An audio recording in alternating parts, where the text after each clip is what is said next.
Good morning to all of you. Welcome to GK facts. Current में जानेंगे इस video में, यानी आज की जो डेट है वो है 20 अगस्त 2022 और 20 अगस्त के जो इंपॉर्टेंट करंट अफेयर के क्वेश्चन है वो हम इस वीडियो में डिस्कस करेंगे। साथ में हर क्वेश्चन के जो इंपॉर्टेंट पॉइंट्स होंगे वो भी मैं आपके साथ डिस्कस करूंगा। तो आपको वीडियो को एंड तक जरूर देखना है, क्योंकि वीडियो के एंड में ही मैं आपसे एक क्वेश्चन पूछता हूँ जिसका आंसर आपको कमेंट बॉक्स में कमेंट करके बताना होता है। वहीं इस वीडियो की जो पीडीएफ फाइल का लिंक है नीचे डिस्क्रिप्शन बॉक्स में, तो डाउनलोड जरूर कर लीजिएगा। यदि आपको कहीं से कोई पॉइंट ना समझ आए, किसी क्वेश्चन में आपको कोई डाउट लगे, किसी क्वेश्चन में आपको ऐसा लगे कि मैंने आपको कुछ नहीं समझाया, तो आप वो सभी जो है अपने डाउट्स को क्लियर कर सकते हैं कमेंट बॉक्स में कमेंट करके। ठीक है, साथ में आप हमें फेसबुक इंस्टाग्राम पर भी फॉलो कर लीजिएगा, वहां भी आप अपने डाउट्स को क्लियर कर सकते हैं। तो चलिए स्टार्ट करते हैं करंट अफेयर। जानते हैं सबसे पहला क्वेश्चन। फर्स्ट क्वेश्चन है कि किस भारतीय प्रौद्योगिकी संस्थान ने JSW ग्रुप के साथ एक विशेष समझौता किया है? तो ये किस संस्थान यानी कि भारतीय प्रौद्योगिकी संस्थान के द्वारा करा गया है, किस टेक्निकल संस्थान ने करा है, ये आपको बताना है। तो ये जो किया गया है बच्चा, वो किया गया है आईआईटी बॉम्बे ने। किसने करा है? आईआईटी बॉम्बे ने, यानी कि इसका डी ऑप्शन जो है वो बिल्कुल राइट आंसर है। याद रखिएगा कि भारतीय प्रौद्योगिकी संस्थान जो बॉम्बे है उसने हाल ही में जो है JSW ग्रुप के साथ एक विशेष समझौता करा है। बात आती है सर समझौता क्या है, ध्यान से समझिएगा। Indian institute of technology Bombay जो है उसने जो है स्टील, ऊर्जा, आधारभूत संरचना, cement, painters, e commerce, sports और उद्यमी उद्यमी पूंजी के क्षेत्र में कार्यरत प्रमुख व्यापारिक समूह है JSW ग्रुप।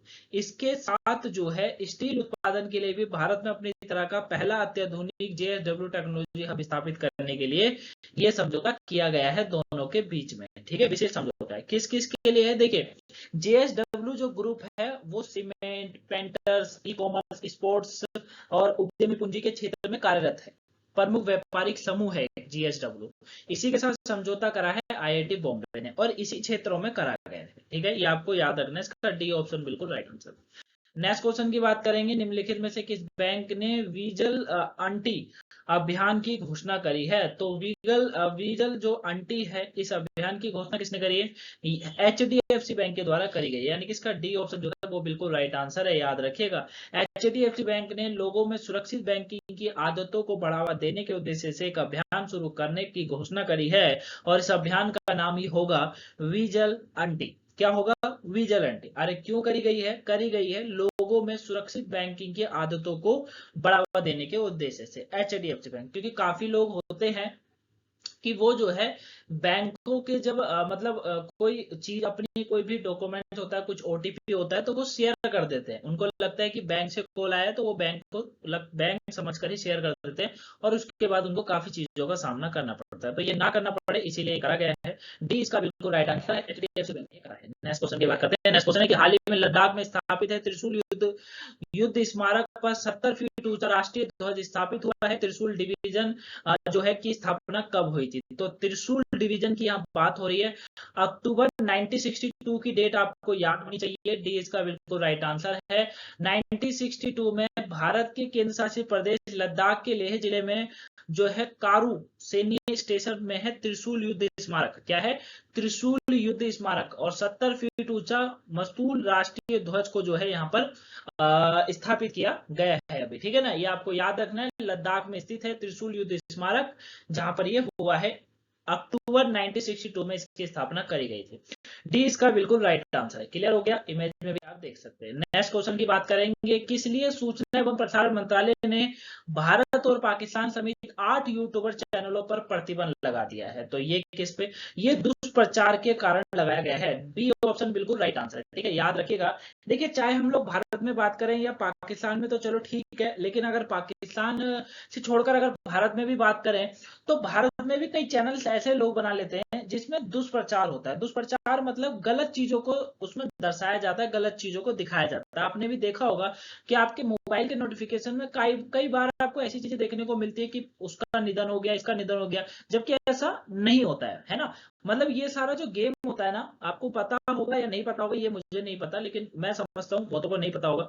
जो व्यूज के चक्कर में होता है, ठीक है, किसके चक्कर में होता है? व्यूज के चक्कर में। क्योंकि होता क्या है, यूट्यूब की अगर मैं आपको बात बताऊं, यूट्यूब पे ये होता है कि अगर आपके मान लो थंब में ही बहुत बार ऐसा आपको देखने को मिलता होगा, जो पेज आता है ना उसमें जब आप अपना स्क्रॉल करते होंगे तो आपको देखने को मिलता होगा लिखा कुछ और होता है, अंदर कुछ और ही खबर होती है ना। तो वो चीजें होती हैं, इससे क्या होता है, दुष्प्रचार होता है, और कई बार अंदर गलत चीजों को दर्शाया जाता है, गलत चीजों को दिखाया जाता है, वो चीजें हैं। अब पाकिस्तान क्यों करता है ये लोग आप बहुत अच्छे से जानते हैं। तो दुष्प्रचार करने वाले 8 यूट्यूब चैनलों पर हाल ही में जो है सूचना प्रसारण मंत्रालय ने प्रतिबंध लगा दिया, क्योंकि 1 जनवरी 2022 से जो है जो सूचना एवं प्रसारण मंत्रालय वो काफी सतर्क हो गया है यूट्यूब को लेकर, ठीक है। और 7 चैनल भारत और 1 चैनल पाकिस्तान से संचालित किया जा रहा था। 7 चैनल था जो भारत से चल रहा था, 1 चैनल था जो पाकिस्तान से चलाया जा रहा था। इसका बी ऑप्शन बिल्कुल राइट आंसर है। नेक्स्ट क्वेश्चन की बात करेंगे तो नेक्स्ट क्वेश्चन है किस भारतीय खिलाड़ी, माफ करिएगा यहाँ पर जो है टाइपिंग मिस्टेक है, ठीक है। खिलाड़ी ने चंगा बोंगा 2022 निशानेबाजी विश्व कप में स्वर्ण पदक जीता है। तो ये किसने जीता है? ये जो जीता गया है वो राहुल जाखड़ के द्वारा जीता गया है। इसका सी ऑप्शन बिल्कुल राइट आंसर है। इमेज में आप जिसे देख रहे हैं इन्हीं का नाम है राहुल जाखड़। इन्हीं के द्वारा चांगा बोंगा 2022 निशानेबाजी विश्व कप में स्वर्ण पदक जो है जीता गया है, ये आपको याद रखना है। अवनी लेखरा जो है उन्होंने रजत और पूजा अग्रवाल ने कांस्य पदक जीता है इसमें, ठीक है। ये भी आपको याद रखना है। नेक्स्ट है कौन बजाज इलेक्ट्रिकल्स के प्रबंधन निदेशक एवं सीईओ के पद पर नियुक्त हुआ है? ये किससे करा गया? अनुज पोद्दार को किया गया है, ठीक है, पोद्दार को। यानी कि इसका बी ऑप्शन जो है वो बिल्कुल राइट आंसर है, याद रखिएगा। अनुज पोद्दार जो है इन्हें बजाज इलेक्ट्रिकल्स के ने जो है अभी प्रबंधन निदेशक एवं सीईओ के पद पर नियुक्त करने की घोषणा जो है इन्हीं को करी है हाल ही में। इमेज में आप इन्हें देख सकते। नेक्स्ट क्वेश्चन की बात करें, किस मंत्री ने भारतीय सेना को नई एंटी पर्सोनेल माइन निपुण और एफ इंसास सिस्टम सौंपे हैं? तो ये जो है राजनाथ सिंह जी के द्वारा सौंपे गए हैं, है ना। रक्षा मंत्री है राजनाथ सिंह जी, इन्होंने ही सीमा पर बढ़ती चुनौतियों के बीच रक्षा मंत्री राजनाथ सिंह ने भारतीय सेना को एक नया एंटी पर्सोनेल माइन जो है एंटी इन सिस्टम जो है इंसास सिस्टम जो है ये इस प्रणाली को जो है किसको सौंप दिया है? भारतीय सेना को सौंपते हैं। क्लियर है? तो इसका ए ऑप्शन बिल्कुल राइट आंसर। नेक्स्ट क्वेश्चन की बात करेंगे, नाबार्ड के चेयरमैन पद के लिए एफएसआईबी ने किसके नाम की सिफारिश करी है? तो किसके नाम की करी है? ये करी है मोहम्मद मुस्ताफ की, ठीक है। इमेज में आप जिन्हें देख रहे हैं इन्हीं का नाम है मोहम्मद मुस्ताफ, ठीक है। फाइनेंशियल सर्विसेज इंस्टीट्यूट ब्यूरो जिसे एफएसआईबी कहा जाता है, इसने राष्ट्रीय कृषि और ग्रामीण विकास बैंक नाबार्ड के अध्यक्ष की स्थिति के लिए मोहम्मद मुस्ताफ नाम की सिफारिश करी है कि इनको इस पद पर होना चाहिए, इस पर सिफारिश हुई है, ठीक है। इसका सी ऑप्शन बिल्कुल राइट आंसर। आप देख सकते हैं आईपीएस ऑफिसर है। नेक्स्ट क्वेश्चन की बात करेंगे, भारतीय स्टेट बैंक ने किस शहर में स्टार्टअप के लिए अपनी पहली शाखा शुरू करी है? तो ये जो करी गई वो बेंगलुरु के अंदर करी गई है। सी इसका बिल्कुल राइट आंसर है। याद रखिएगा कि भारतीय स्टेट बैंक जो है इसने हाल ही में क्या करा है, इसने जो है बेंगलुरु में स्टार्टअप के लिए अपनी पहली शाखा शुरू करा है, शाखा मतलब शुरू करी है। और शाखा का उद्देश्य यही है कि स्टार्टअप्स को प्रोत्साहित करना। एसबीआई के अध्यक्ष दिनेश खारा ने इस शाखा का उद्घाटन कोरमंगला में जो है किया था अभी, ठीक है। कहां पर? कोरमंगला जो है वहां पर किया था, ये आपको याद रखना है। तो इसका सी ऑप्शन जो है ना वो बिल्कुल राइट आंसर है, याद रखेगा। क्लियर है? State bank of India Bharat का सबसे पुराना बैंक इसको कहा जाता है। नेक्स्ट की बात करेंगे, निम्नलिखित में से किस नेता को भाजपा संसदीय समिति के सदस्य के रूप में नामित किया गया है? तो ये किसे करा गया है? अभी ये जो किया गया है नितिन गडकरी जी को करा गया। इसका सी ऑप्शन बिल्कुल राइट आंसर है, याद रखिएगा। नितिन गडकरी केंद्रीय मंत्री है। नितिन गडकरी जी इन्हें पुनर्गठित भाजपा संसदीय समिति के सदस्य के रूप में नामित किया गया है। बीजेपी संसदीय बोर्ड और इस राष्ट्रीय पार्टी का शीर्ष निर्णय लेने वाले निकाय है और मुख्यमंत्री, राज्य प्रमुख और अन्य महत्वपूर्ण पदों के बारे में निर्णय लेता है, ठीक है। कौन? जो है नितिन गडकरी, जो पुनर्गठित भाजपा सांसद है वो, ठीक है ना। तो नितिन गडकरी जी को करा गया है, ये आपको याद रखना है। नेक्स्ट क्वेश्चन की बात करेंगे, विश्व मानवीय दिवस अगस्त में किस दिनक को मनाया जाता है? यानी कि ह्यूमैनिटी जो विश्व मानवीय दिवस है ये कब मनाया जाता है?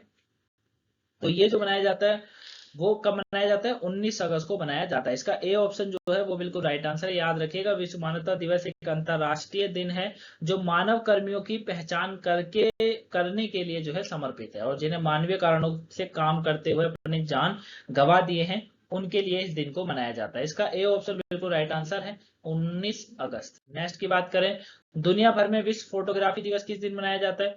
तो विश्व फोटोग्राफी दिवस की बात करेंगे 19 अगस्त को ही मनाया जाता है, ठीक है।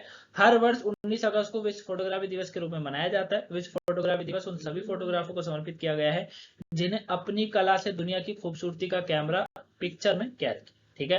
तो ठीक, ये आपको याद रखना है, ठीक है। तो चलिए आज के क्वेश्चन आंसर की बात करते हैं। तो कल का जो आंसर है वो है द्विपक्षीय अभ्यास है उदार शक्ति भारत और किस अन्य देश के बीच आयोजित किया जा रहा है। तो ये मलेशिया के बीच में हो रहा है, याद रखिएगा उदार शक्ति, ठीक है ना, ये आपको याद रखना है। क्लियर है। तो ये पहला द्विपक्षीय अभ्यास है जो दोनों देशों के बीच आयोजित किया जा रहा है। 4 दिवसीय अभ्यास हो रहा है, ये मैंने आपको वीडियो में भी समझाया था, 2 बजे करा चुका हूँ इस टॉपिक को, ठीक है। ये मैं आपको 2 बजे जो है करा चुका हूँ। और मलेशिया की मलेशियाई वायुसेना और हमारी वायुसेना मिलकर जो है इसे कर रही है। क्लियर है। तो इसका डी ऑप्शन बिल्कुल राइट आंसर है, ये आपको याद रखना है। क्लियर। चलिए आज के क्वेश्चन की बात करेंगे। तो आज का क्वेश्चन है आप लोगों के लिए, स्कूल स्वास्थ्य शिक्षा कार्यक्रम किस राज्य में शुरू किया गया है, किसमें करा गया, आंसर कमेंट बॉक्स में कमेंट करके जरूर बताएगा। तो ये थी गाइस आज की इंपॉर्टेंट करने की क्लास। आई होप आपको वीडियो पसंद आई होगी। पसंद आई है तो आपको वीडियो को लाइक कर देना है, चैनल पर नए सब्सक्राइब कर देना है, वीडियो को शेयर कर देना ताकि वीडियो और भी लोगों तक पहुंच सके और वो आने वाले सभी जो है टॉपिक सभी क्लासों को जान सको, ठीक है। और हर वीडियो को जो है कंटिन्यू देखा करो ताकि आपके पेपर के पॉइंट ऑफ व्यू से सभी वीडियो इंपॉर्टेंट होती है, कुछ ही मिनट की होती है, ज्यादा लंबी कोई वीडियो नहीं होती। तो चलिए मिलेंगे नेक्स्ट वीडियो में। और हाँ, 9 के स्टडी वाले चैनल को सब्सक्राइब ना करो कर लीजिएगा, वहां भी करंट अफेयर मैं आपको करा रहा हूँ। Thank you for watching guys, मिलेंगे नेक्स्ट वीडियो में, तब तक के लिए थैंक्स फॉर वॉचिंग।